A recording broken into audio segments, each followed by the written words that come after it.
invocation. Narayanam Namaskritya Naram Chaiva Narottamam Devim Saraswatim Vyasam Tato Jayam Udariyat. Before reciting this Srimad Bhagavatam, which is very means of conquest, one should offer respectful obeisances unto the personality of Godhead, Narayan, unto Narayana Rishi, the supermost human being, unto Mother Saraswati, the goddess of learning, and unto Srila Vyasadeva, the author. Vede Ramayane Chaiva Purane Bharate Tatha Adau Ante Cha Madhye Cha Hari Sarvatra Gyati. In the Vedic literature, including the Ramayana, Puranas, and Mahabharata, from the very beginning, Ado, to the end, Antecha, as well as within the middle, Madhyacha, only Hari, the Supreme Personality of Godhead, is explained. Mukam karoti vachalam, pangum langayate girim, yat kritatam aham vande, Paramananda Madhavam. The Supreme Personality of Godhead has the form of Satchitananda Vigraha. Bhakti Rasamrita Sindhu 5.1. Transcendental bliss, knowledge, and eternity. I offer my respectful obeisances unto him who turns the dumb into eloquent speaker and enable the lame to cross mountains. Such is the mercy of the Lord. Paramananda, He Madhava, Padunkal Luchi Makaranda, Se Makaranda Pana Kare, Anande Bolo, Hari Hari. Harin ka name Vanda Vela, Pari Karive Chakadola. Sa Chaka Dolanka Payare, Manomo Rahu Nirantare. Manomo Nirantare Rahu, Ha Krishna Boli Jiva Jao. Ha Krishna Boli Jao Jiva, Mote Uddhara Radha Dhav. Mote Uddhara Radha Dhav, Mote Uddhara Radha Dhav. O supremely blissful Madhava, the nectar is coming from your lotus feet.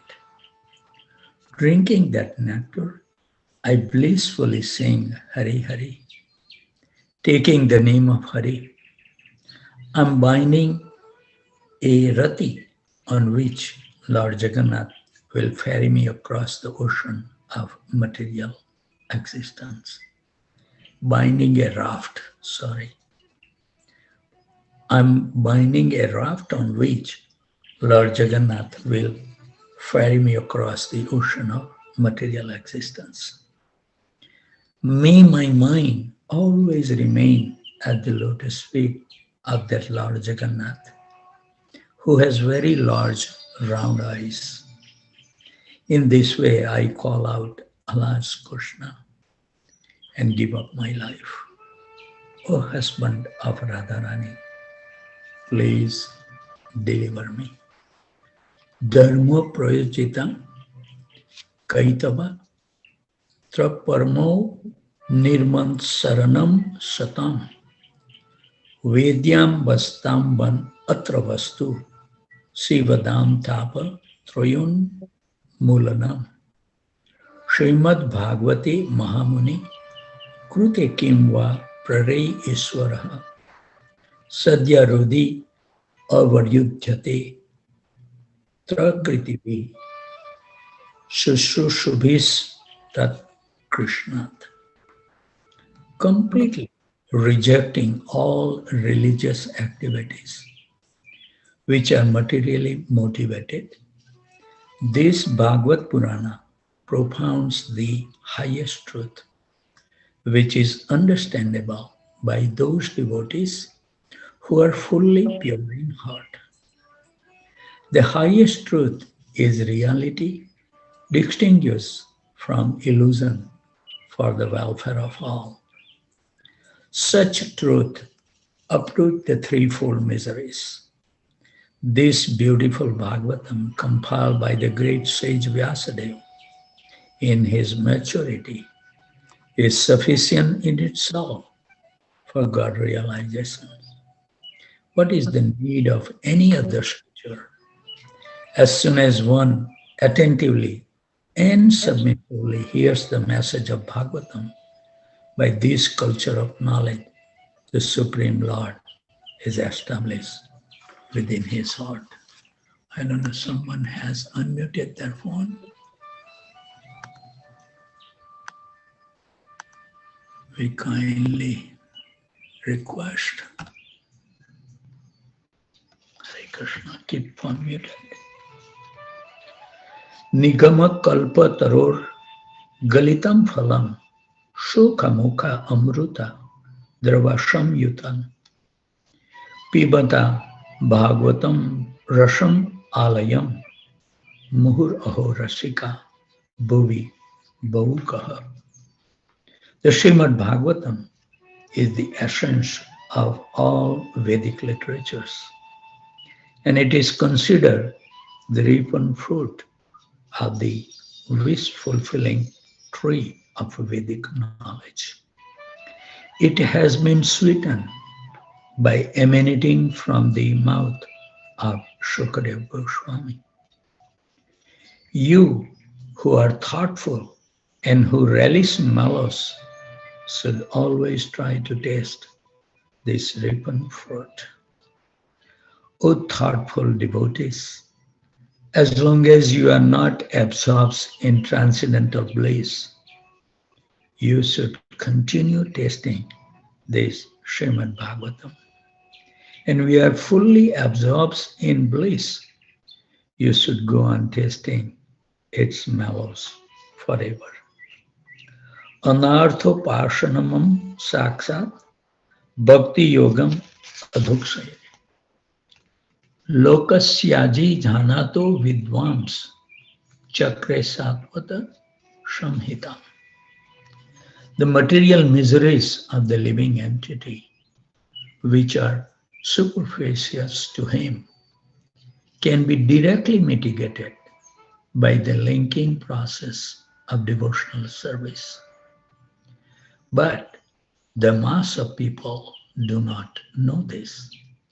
And therefore the learned Vyasadeva compiled this Vedic literature, which is in relations to the supreme truth.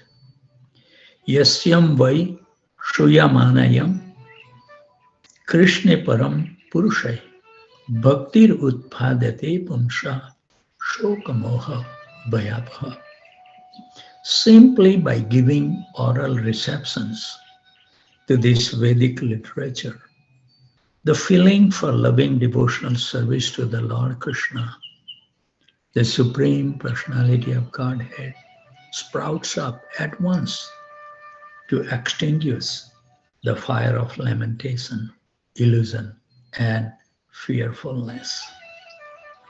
Srimad Bhagavatam Puranam Amalam Yad Vaishwanaman Priyam Yasmin Parma Hamsayam Ekam Amalam Jnanam Param Giyate Tatra Jnana Viragya Bhakti Sahitam Naiskramam Avistakrutam Tatsunam Supatham Vicharana Paro Bhaktya Vimuchen Naraha. Srimad Bhagavat is the spotless Purana. It is most dear to the Vaishnava because it describes the pure and supreme knowledge of the Paramahansas. This Bhagavatam reveals the means for becoming free from all material work, together with the process of transcendental knowledge, renunciation, and devotion. Anyone who seriously tries to understand Srimad Bhagavatam and who properly hears and chants it with devotion becomes completely liberated. Still, the Mangalacharan will continue. And then now we will dwell into the life of Srila Prabhupada. We are on the volume number 5, chapter number 2, title, No One Listens to a Poor Man. Hare Krishna. So I think we need to read, because last we read on Friday. So please bear with me. Giriraj Swami is describing this scene. Prabhupada wasn't speaking to them as if they were newspaper reporters. Usually a newspaper reporter has a stereotype idea of who he is. And you giving an interview, so you have your stereotype idea of who you are. And you answer his question thinking of how it will be published. But I could see that Prabhupada was speaking to this reporter as spirit souls, as individual persons who are meant to be devotees of Krishna. Even though they were addressing him as newspaper reporters, he was answering them in a completely different way. He was encouraging them and saying, quote, "This reporting that you have done is very nice. Krishna will bless you. Please help spread this movement," unquote. They were asking questions, thinking of his answer in terms of something to publish in the newspapers. But Prabhupada took it that they were spiritual, reaching out toward Krishna consciousness, and he answered in that way. That's where we left. So we continue. We will continue until 6:15, and then again from 6:15 to 6:55, we will chant again. Within a few days of Prabhupada's arrival, the whole city was feeling the presence of the Hare Krishna movement. Prabhupada scarcely slept, using the early morning hours for translating, even after his late night speaking engagement. I feel so bad that I was not able to join yesterday, that I missed in first time in 6 years. But I'm telling you, even when I went to sleep last night, I have no hope that I will be able to chant so nicely. As soon as I speak little, cough started. But Krishna and holy name is so kind that allow me to chant so peacefully this morning. Only by the mercy it can happen. But I regret missing the day. Anyway, we can see that Prabhupada is so staunch, even late night, still he wakes up early in the morning. He would go from place to place all day with great vitality, outdoing his young followers. Prabhupada's host, Mr. Balu, although a prominent businessman, was also well known as a religious man. He received Prabhupada warmly and respectfully, according to proper Vedic etiquette. Prabhupada noted that Mr. Balu had his own temple with beautiful Radha Krishna deities and a large Tulsi plant. When we talk about the Tulsi plant, large Tulsi plant, I have many 5 or 6, very big. If any devotee would like to take them, because I'll be going to India for 4 months. So it would be nice if some devotee can take care of them. I'll be more than happy to give it to whoever wishes to pick those up. Hare Krishna. When the devotees accompanying Srila Prabhupada asked Mr. Balu why the deities were often dressed in black, he replied that they were so effulgent that if he didn't dress them in black, he wouldn't be able to look on them. He did not make prostrated obeisances to his deity because he and his wife were Krishna's father and mother, he said. And how can the father pay obeisances to his own son? Haribol. So Prabhupada and his host related to each other graciously. But one night, Mr. Balu and his wife came to Srila Prabhupada and asked him to please speak about the Rasalila of Radha and Krishna. Prabhupada replied that the Rasalila, being the most exalted spiritual topic, was meant only for liberated souls.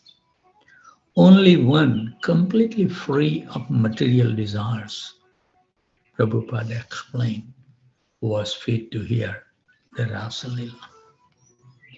No, Swamiji, Mr. Balu insisted. My wife and I are very keen. You must recite Rasalila. Again, Prabhupada described the exalted position of the Ras dance, repeating that only when one is completely free of all material attachment to wife, family, home, and money, could become fit to hear of Krishna's Rasa dance. Mr. Balu then folded his hands and politely repeated, quote, Swamiji, my wife and I plead with you, please recite Rasalila, unquote. Then Prabhupada replied, quote, well, you may be fit to hear Rasalila, but I do not feel that I am qualified to speak it. So kindly ask someone else, unquote. Prabhupada met privately with various important citizens of Madras. If the leaders of society became Krishna conscious, he would explain, then they, by their example, would create Krishna consciousness in the general populace. Never compromising, never flattering his important visitors, he tried to impart Krishna consciousness to whoever he met.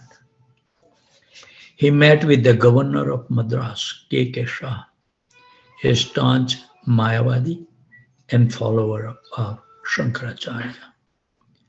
Patiently, Prabhupada tried to teach him Krishna consciousness, but the governor would interrupt with his own philosophy. When Prabhupada asked him to somehow help the Krishna consciousness movement, the man replied that as governor, there was nothing he could do, since everything was in the hand of the chief minister. Residing in Madras was an elderly scholar and former leading politicians who had written several books and translations of the Vedic philosophy from the impersonalist point of view. Prabhupada visited him, but the man was paralyzed and could only sit, trembling without speaking. Prabhupada spoke for some time about personalism in the Gita. The old scholar sometimes responded with a glimmer in his eye but he could only make incoherent sounds. Previously, Prabhupada has criticized this man's translations of the Gita, which declares that although Krishna says surrender unto him, we don't actually have to surrender unto the person Krishna, but to the impersonal, eternal principle within Krishna. The meeting seems to have a strong effect on Srila Prabhupada, and for days afterward, he would sometimes soberly mention how the old Mayavadi scholar was living almost like a vegetable. Haribol. Srila Prabhupada also met with Viraj Gopalacharya, Rajaji, who had been India's first chief executive after independence, a friend of Mahatma Gandhi. Rajaji was high in the public sentiment as a religious politician. Although in his 90s, he was alert and very sympathetic to Prabhupada's movement. Rajaji expressed only one doubt. Prabhupada had created such a huge institutions that now his disciples might identify with the institutions rather than with Krishna. If that were to happen, then by identified with the institution, they would again fall into the same type of materialism or false identification as before. Prabhupada replied that because Krishna is absolute, Krishna and Krishna's institutions are non-different.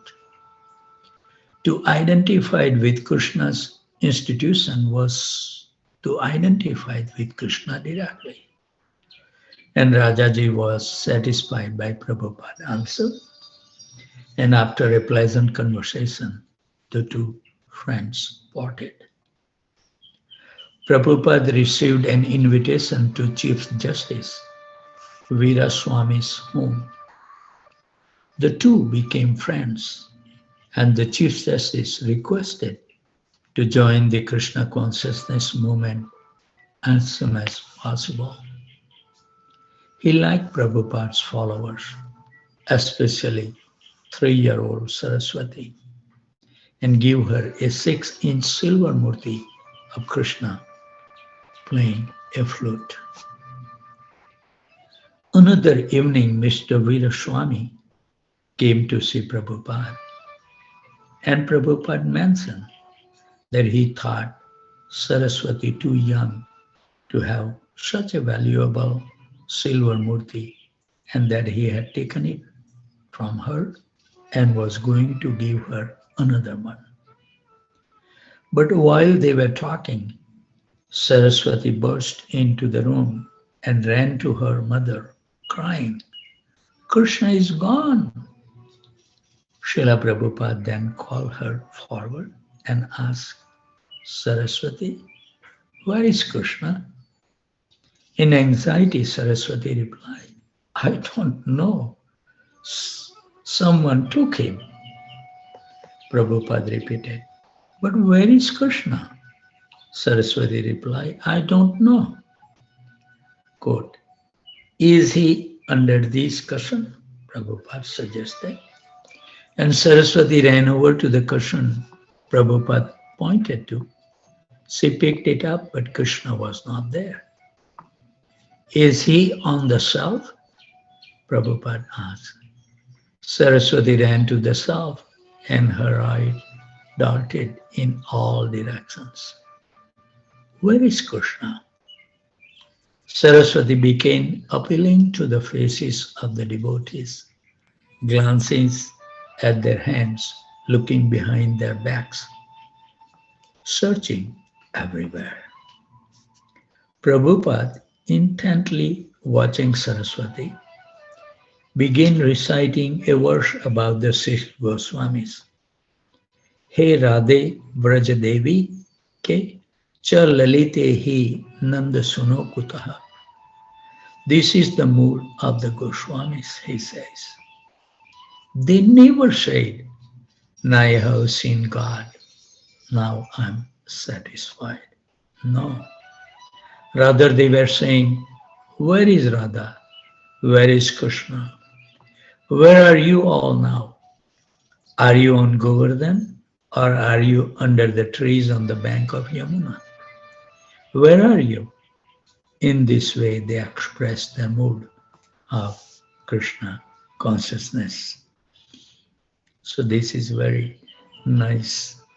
Even my Guru Maharaj also told me that even though if Krishna became so pleased with our devotion, that means come in front of us, but we should never recall that we have seen Krishna. Always we should hanker for it. One time when we built this Houston altar, and because we have these at least 42 inches wide metal column across the altar, 4 of them, and they can carry all the weight of the dome and everything. The pillars that you see, it's made of teak wood, strong, but it doesn't carry any weight. So I asked my Guru Maharaj that can we remove all the columns so people can see the Radha and Krishna very nicely. And Goswami Maharaj told me, no, there must be some effort to see Krishna. Haribol.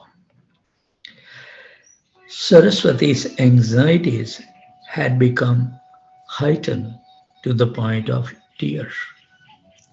One of the devotees then hinted, Saraswati, where is Krishna? Who has Krishna? Saraswati's eyes widened.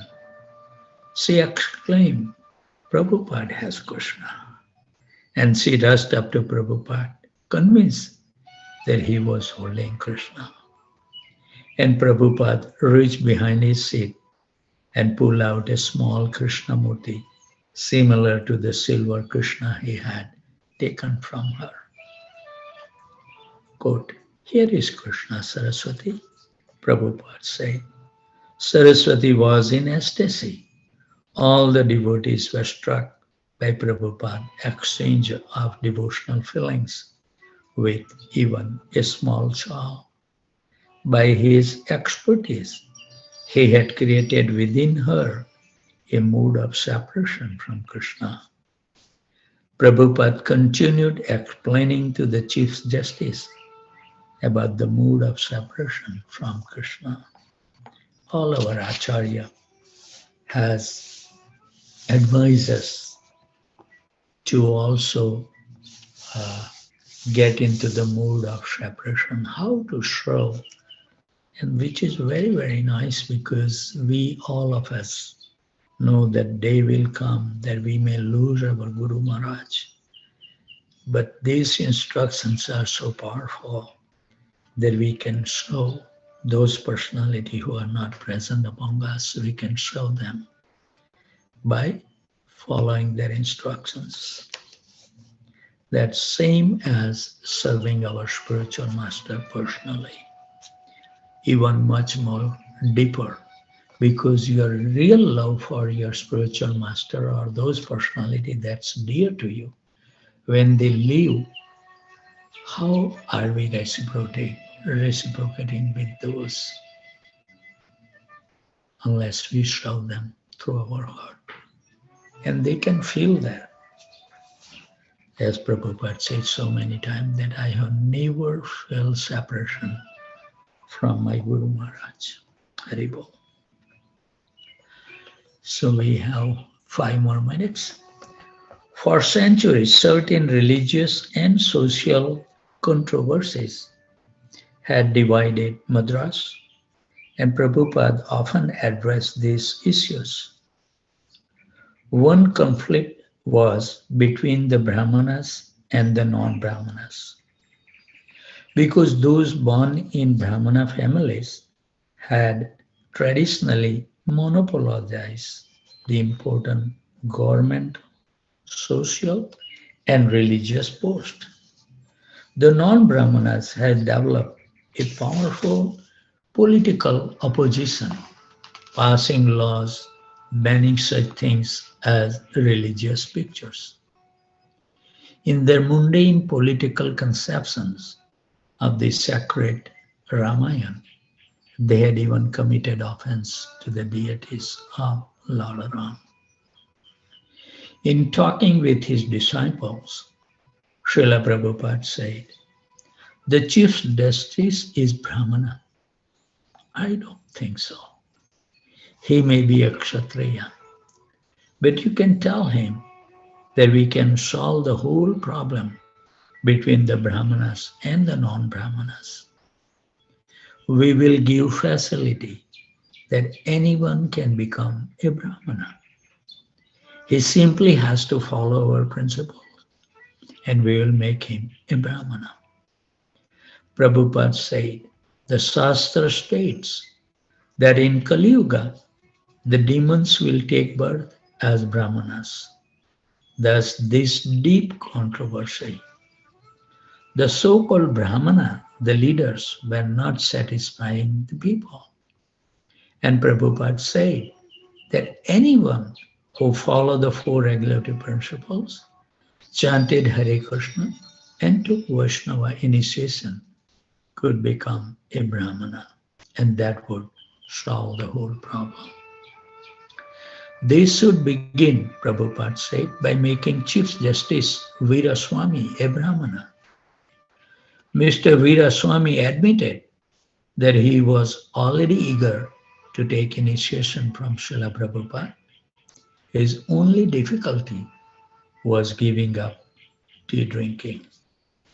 When Prabhupada heard this, he said that even if the justice did drink a little tea, he would accept him as an exceptional case. Look at the compassionate nature of Srila Prabhupada. I remember, I have shared this story, but I love that always there is a rule that when any spiritual master wants to initiate any devotees, they must have the recommendation from the temple presidents wherever they are serving. So in one case in Houston, long time ago, there used to one black girl used to come, and Gurudev called me in front of the Radhanila Madhava deity. It was in the old temple. And he says, Shyam Sundar, I don't need your recommendation. I'm gonna initiate her. And he gave the initiation and he told me that, look, have you gone to any Muslim church or any Christian church? No, because you think that you are Hindu. But look at these black girls going out of this and coming to Hare Krishna temple. That is more than enough to initiate her. That's the reason Tamal Krishna Maharaj gave me. But then he gave three people the responsibility, Radha Krishna Prabhu, Guru Bhakti Mataji and Guru Priya Mataji, that they should keep contact with her constantly. I don't know, they have kept touch with her, but that was the instructions specifically given at the time of initiation. Very well.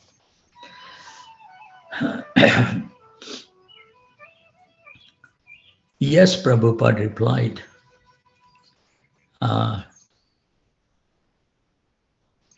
No, as an exceptional case. Some of Madras caste-conscious Brahmanas criticized Srila Prabhupada's creating Brahmanas from low-born Vaishnavas.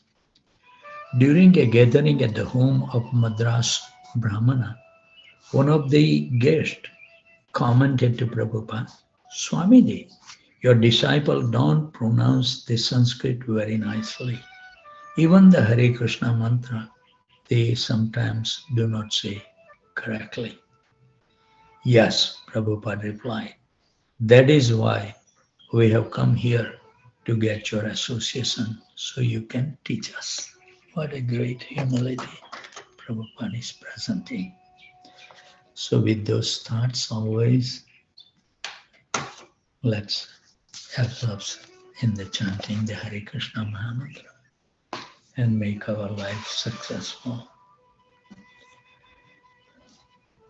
We have to somehow or other become attached to the holy name, because holy name only can deliver us from the cycle of birth and death. So let's chant until 6:55.